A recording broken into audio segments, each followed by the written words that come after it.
On today's show, the San Diego Padres win another game against the Giants, and as a result, are officially in first place over the dastardly Los Angeles Dodgers.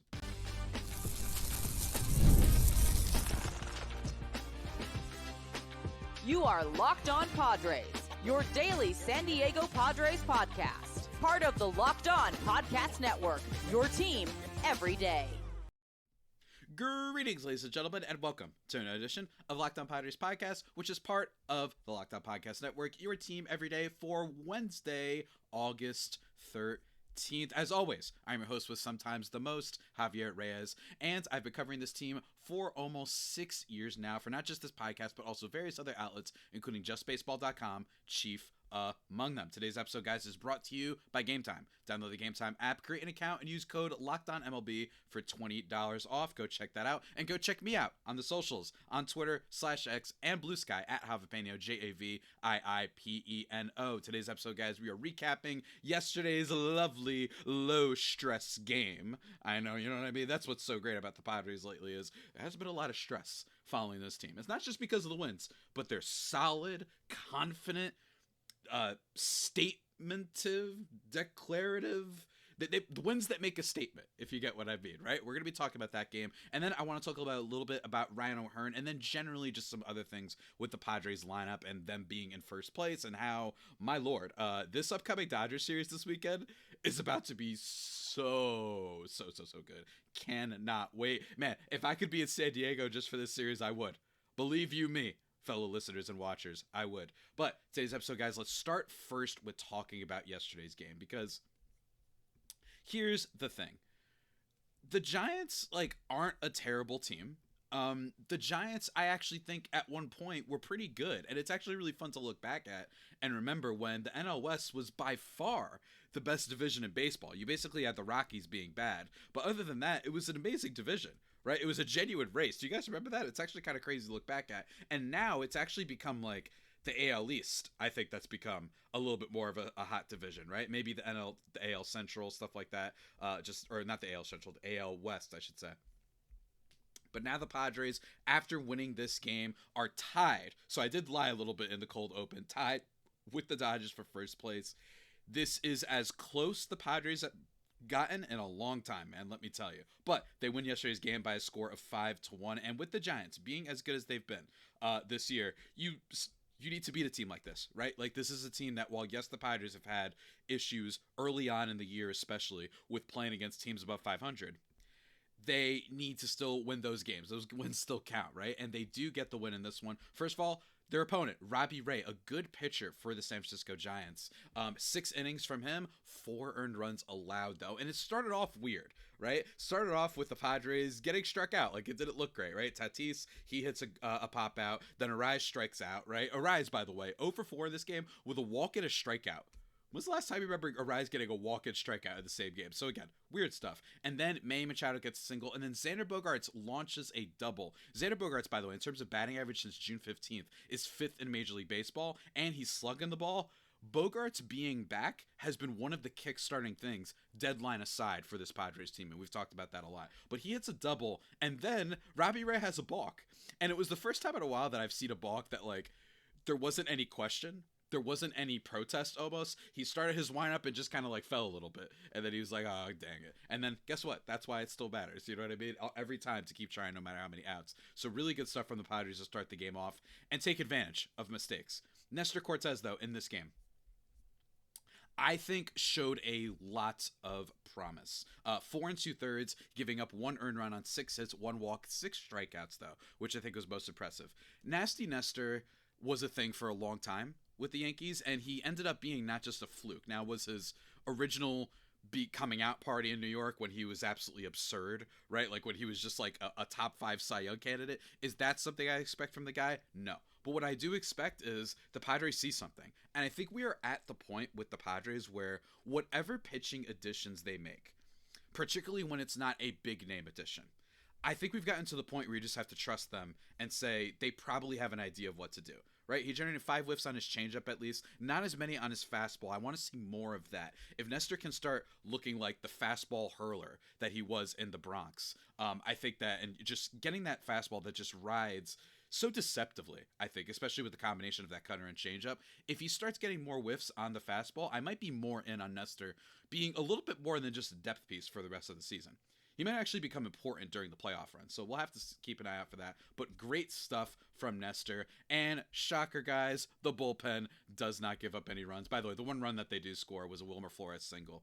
But other than that, David Morgan, 2/3, gives up 2 hits, gets into some trouble, but he works out of it. Jason Adam gets the win in this one, is credited with it. 1 2/3, 1 strikeout, 1 hit. AJ Preller comes it, no hits, no walks, no runs, just a strikeout. And Robert Suarez, a hit, but then 2 strikeouts to close out the game. Just really, really good stuff from the Padres bullpen as always. And it's really like incredible how it could just be 4 innings, right? Nestor Cortes, despite only go 4 2/3, and despite not having like the highest pitch count in the world, you'd think, oh man, we really don't want to take out this guy. Are we sure about that shit? You want to conserve the bullpen. But I imagine with the day off coming up, and I imagine some faith that Nick Pivetta can be awesome in today's this afternoon's game, that's a part of the reason he so easily deploys the bullpen.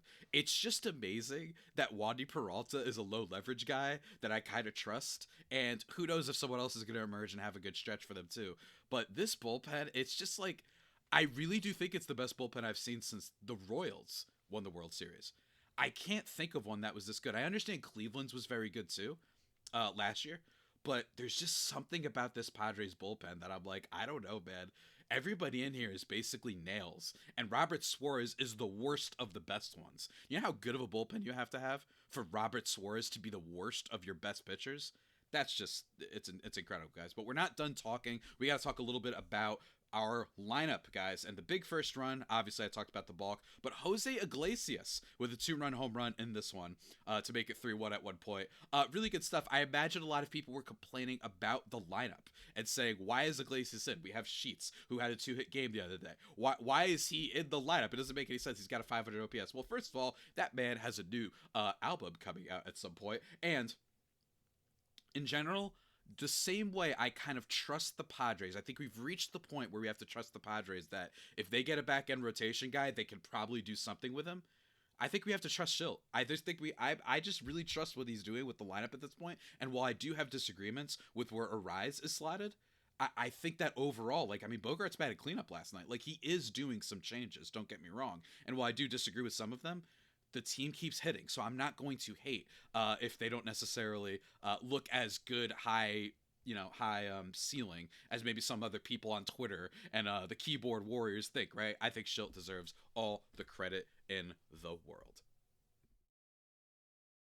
But folks, before we keep talking, I got to talk to you about one of our sponsors, and that is the phone that remains open, guys. That's right. If you're running a business, you know that every missed call is money left on the table. Think about the last time you had a service emergency, like a burst pipe. If the first plumber didn't answer, did you wait? No, you did not. You called the next one. That's why having a reliable business line is so important, and that's why you need Open Phone. It's the #1 business phone system that helps you streamline and scale customer communication, all from an app on your phone or computer. And you don't have to juggle 2 phones anymore. You don't have to have a shared inbox. You know what I mean? I'm sorry. You don't have to have separate inboxes, I should say. You just have one shared one, so you don't have anybody asking like, oh, you're handling the phones today. No, it's all great. And the AI agent handles after-hours calls, answers common questions, and captures leads, so you never miss a customer again. Open Phone is offering Locked On Padres listeners 20% off your first 6 months at openphone.com/LockedOnMLB. That's Openphone, openphone.com/LockedOnMLB. And if you have existing numbers with another service, Open Phone will port them over at no extra charge. Open Phone, no missed calls, no missed customers. Go check it out.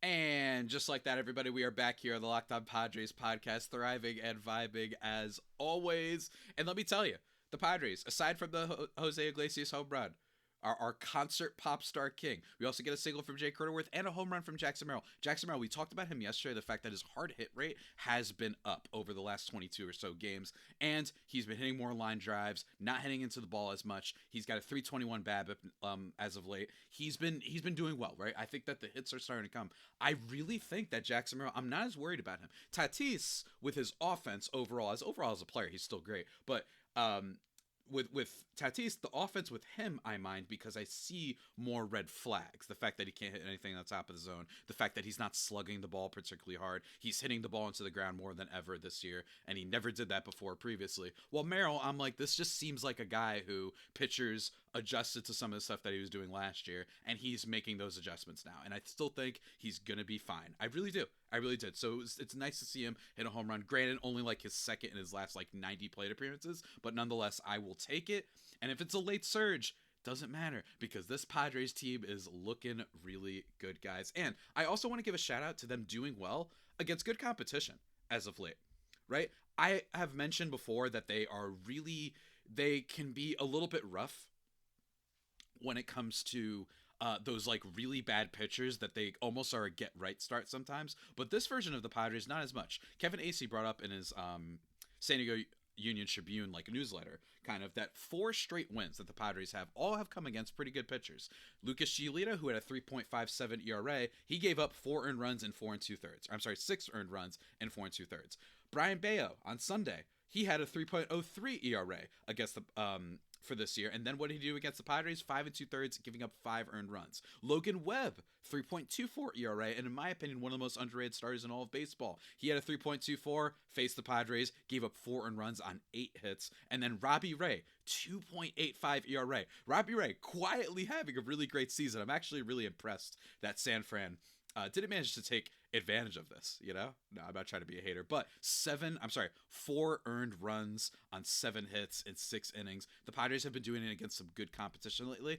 And again, it's just the bottom of that lineup, right? The bottom of the lineup has been absolutely insane. Over the last 11 games, they're hitting 264 with a 360 on base. That's the final 3 spots, right? Whoever it is, whether it be Iglesias, whether it be Jay Cronenworth, who's been very quietly great, had an RBI last night, whether it be him, whether it be Ramon Laureano, whether it be Freddie Fermin. He even got 1 hit last night. He went 1 for 4. That was great. He's not perfect, but as we talked about yesterday, I just like it. It seems like the Padres didn't just acquire bats.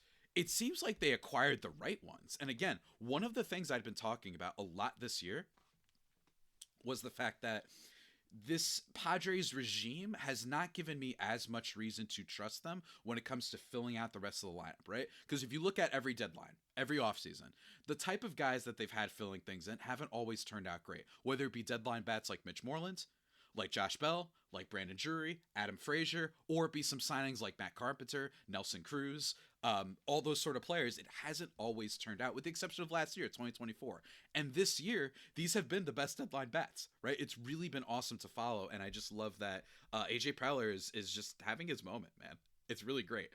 So again, I don't really mind if Mike Schilt tinkers with the lineup in any way he wishes. But some people might be wondering, speaking of deadline bats that haven't always worked out, Ryan O'Hearn did not play again last night. And some people might be wondering, Javi, is this guy Josh Bell, man? Is this guy a mess or what? What are we doing? Are we in trouble? I'm scared. You know what I mean? Well, I wouldn't be too scared. Now, first of all, he hasn't been very good with the Padres. He's only hitting 136. He's got 333 on base because he had that crazy 4-walk game the other day. But overall, he hasn't really had a lot of run. And despite the fact that it has been early, I don't think that everybody should be... I think that it's a totally reasonable thing to complain about when Ryan O'Hearn is a player that was having a career year, right? 129 WRC plus on the season, and it was about a 134-ish before the deadline. So he has gone down a little bit. 273, 371, 450 on the season. But might I remind you, he has a 117 WRC plus each of the last 2 years before this year.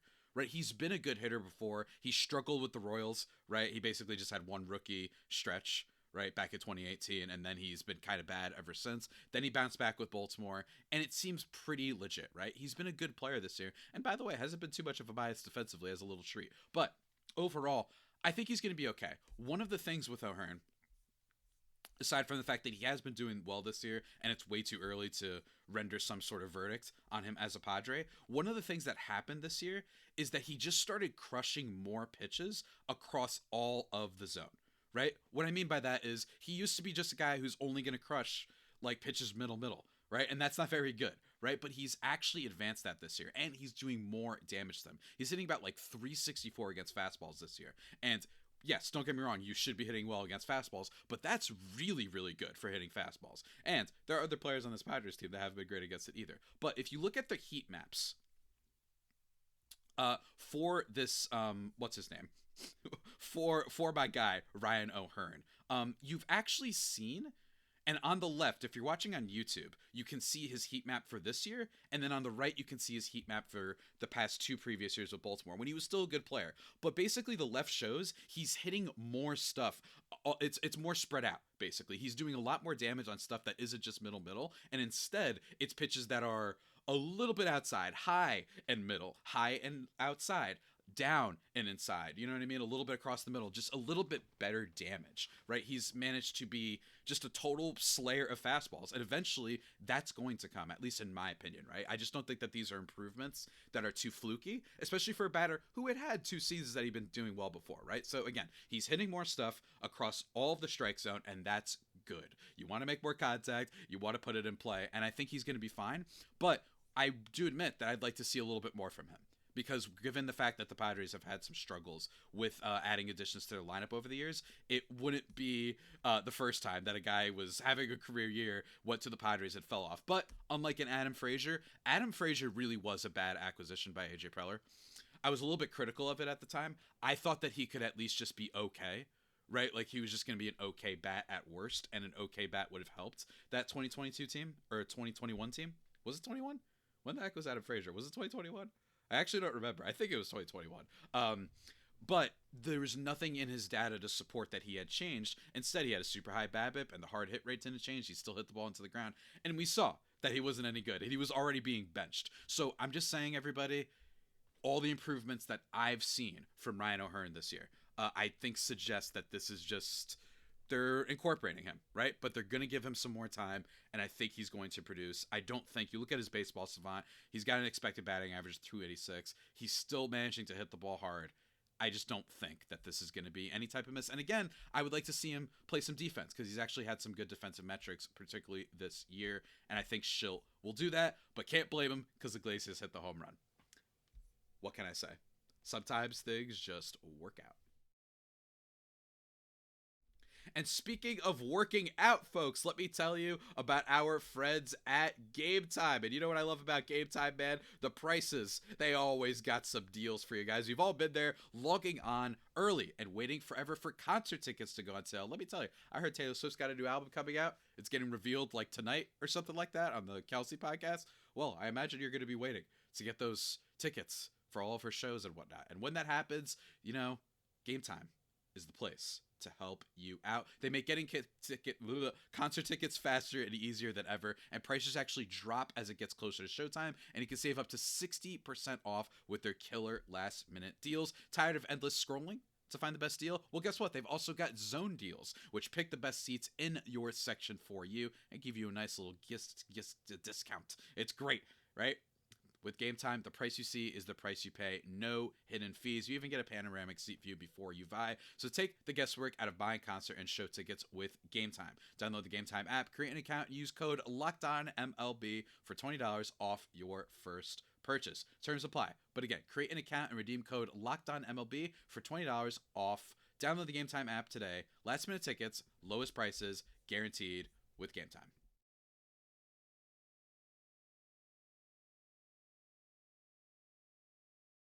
And just like that, everybody, we are back here thriving and vibing on the final segment of this here podcast. And man, are we thriving, and man, are we vibing with the Padres tied for first place. This is the closest they've got, guys. This is the closest they've got basically since I've been hosting the show. Not at winning, like winning it all or winning a World Series. Remember, they've made the NLCS before. They had the series last year. In my opinion, they were the best team in the playoff field last year.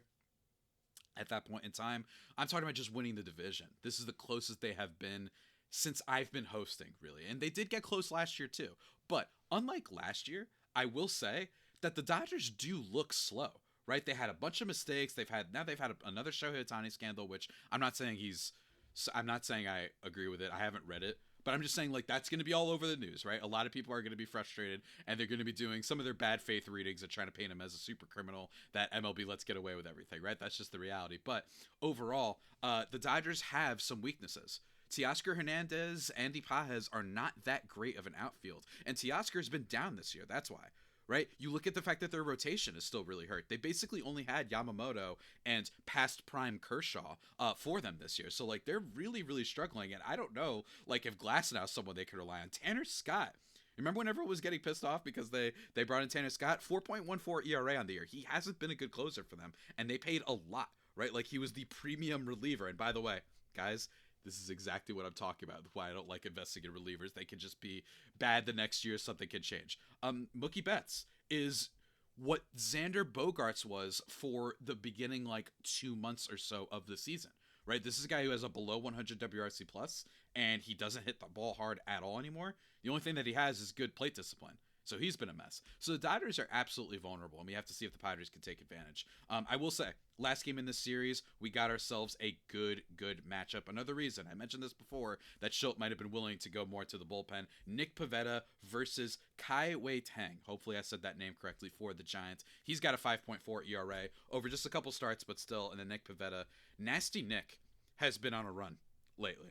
I mean, genuinely has been on a run. He hasn't gone under 6 innings pitched since July 8th in a game against the Arizona Diamondbacks that he was good in, by the way, right? He went 5 2/3, struck out 7, no earned runs. But his starts of late, he's only had basically one bad start over that stretch against Boston when he gave up 5, right? He was cruising, and then he got hit pretty hard. But overall, sub-3 ERA, we need a big start from our boy Nasty Nick. And he's probably going to deliver, right? Is it okay to say that? I don't know. We'll have to see. One quick thing from over the weekend. Tatis got hit by a pitch, and I liked that Kevin Acee of the San Diego Tribune interviewed him and talked about him with pitchers pitching him inside, and he mentioned, when being asked about it, yeah, he said, I could charge the mound, but there's a reason why I've been holding myself. If I go out there, it's not like I'm just going to talk to him. If I go out there, I'm probably going to lose it, and at the end of the day, I'm probably going to lose more than what I can accomplish by doing that, so I'm just trying to stay in the game and find a way to beat them. Just finding a way to beat them, he repeated. I just think, like, with Tatis, I want to, like, re-emphasize my point from yesterday, which is I just thought that booing thing that my boy Marty Caswell was pointing out, that was just so lame, right? I really, really didn't like that. Because I understand he's been disappointing with his offense, but he's still a good player, and he's been completely mature ever since, like, again, it kind of gets a little bit forgot, I think, sometimes amongst the fan base, that Fernando Tatis Jr. had a really bad stretch of looking like the latest, let's call him like a Ja Morant type, where there's just all these off-field things. I'm not saying they're not like criminal, bad, evil people, but a bunch of distractions, a little bit too much of a circus, right? You had the motorcycle incident. Then you had him answering when they asked him when it was, and he said, which one? You know what I mean? Like, that's really bad. You had the PED suspension. You had the fight with Manny Machado in public, right? You had just the in general getting hurt. All this stuff combines, and my thing is, like, he's been great. Like, he's been a great stand-up player for a while, and I still think he deserves a lot of credit for that. Someone actually brought up a point. I believe someone messaged me this, or maybe I just saw it on Twitter. I don't even remember at this point. That maybe the issue is that Tatis was better offensively when he was a shortstop. And my thing would be, well, guys, last time he played shortstop was in 2021, so it's been a minute, and he wasn't the best shortstop in the world. Not as bad as people claim, though. I will say that Tatis gets a little bit overhated with his abilities over at short when he was a shortstop. Like, genuinely, I don't think people realize that he wasn't nearly that bad. He was bad his rookie year. He was negative 16 outs above average. That's bad. But in 2020, 7 outs above average. In 2021, 2 outs above average. He wasn't that bad. Not great, but not terrible. But there's also some extenuating circumstances, right? With the suspension, with the shoulder surgery, all that stuff that probably are better reasons other than he misses playing in shortstop. And if he does miss playing shortstop, I don't care, because he kicks butt in right field. And genuinely, with the exception of a few other defenders in baseball, like, is nearly like a platinum glove tier defender yet again. So what can I say? Fernando Tatis Jr., we still love you. I want to talk about one quick comment that I got from the mailbag from my guy Ash, because he writes in all the time. He says, not only is Preller top tier at farm building, he is insanely good at picking out players from all aspects of the game and then flipping them. Shields and Kolek being two great examples. I cannot put into words how much I love having Preller as our GM, and the best example of why I feel that way has to do with Paul Skeens. I saw this morning that Skeens lowered his ERA below 2.0, and the very first thought I had was, damn, it's going to be so fun in a couple of years when Preller goes out and gets him for our Padres. Before Preller, we were always the poach team, and it feels so much better at being the poachers. Let's go Padres. Take 5 or 6 from the Dodgers. Get the season tiebreaker and make some history this offseason. I agree with you, Ash. Although I will say this. Let's be careful not to sound like Laker fans. But here's the thing with Laker fans. For those who don't follow the NBA and that sort of sport, I'm gonna land the plane. Don't get me wrong. Just hold on for a second. The Laker fans love talking about how they're always going to get everybody. All the time. And everyone thinks it's annoying. But then they do. And the fans never have rational empirical evidence for why they think they're going to get some superstar on their team. But they end up doing it. So unlike the Lakers, the Padres, they don't have enough to get Paul Skeens. Let me be very clear. Although I will say, like he mentioned, a top tier farm rebuilder. He regenerates that farm like nothing. And that dude, that fellow, Jorge Quintana, that I've been hearing about, the one that they got in exchange, I believe was it the Nestor Cortes trade? I believe it was. He might be something, guys. Keep an eye on that dude. He's talented. He's fun. He's a lot of fun. And people that I trust say keep an eye on him too. But here's what I'm trying to say is Preller's been a masterful team builder, and anytime any star player is rumored to the Padres, you have to take it seriously. So part of me's like, no way Paul Skeens is happening. That's too much. But it's the Pirates, and also it's the Padres. So maybe not next year, but the year after.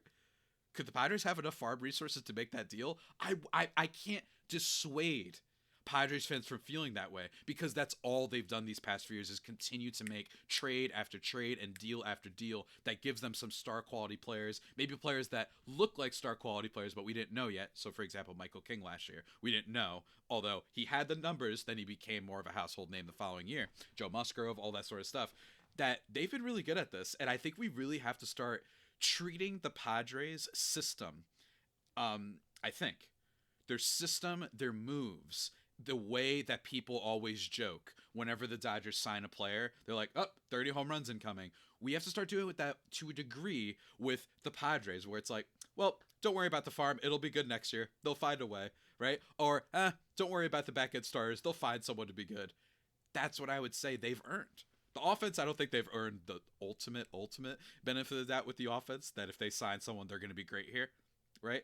It's just been these 2 years, basically, 2025 and 2024, but they're getting there. And that's what's so exciting about this, is they are just becoming a destination. They're establishing a culture, and they're becoming a team that is good at things and becoming a destination that players are going to want to go to. And I could not be more happy with this team right now. It's just all happy vibes. It really is. It's fantastic. And you know what else is fantastic? This podcast, guys, the only pod that may be better than the Padres themselves. But we're done with today's episode. Tune in to the postcast of today's show with my boy, Jim Grease. He's going to be talking about the game, giving you immediate recap if you need it. It'll be a lot of fun. He's always going live. I couldn't make the live show this time, but trust me, he does such a kick-butt job. You should check that out. Going to try and make maybe one this weekend against the Dodgers. We're going to have to do a team up for the Dodgers. And then episode this Friday with my guy Jake Ariani of CBS 8 Sports, and then I'll be doing some other sort of stuff on tomorrow's show. But until that next time, stay safe, and of course, stay faithful. My Friar Faithful homies, take care.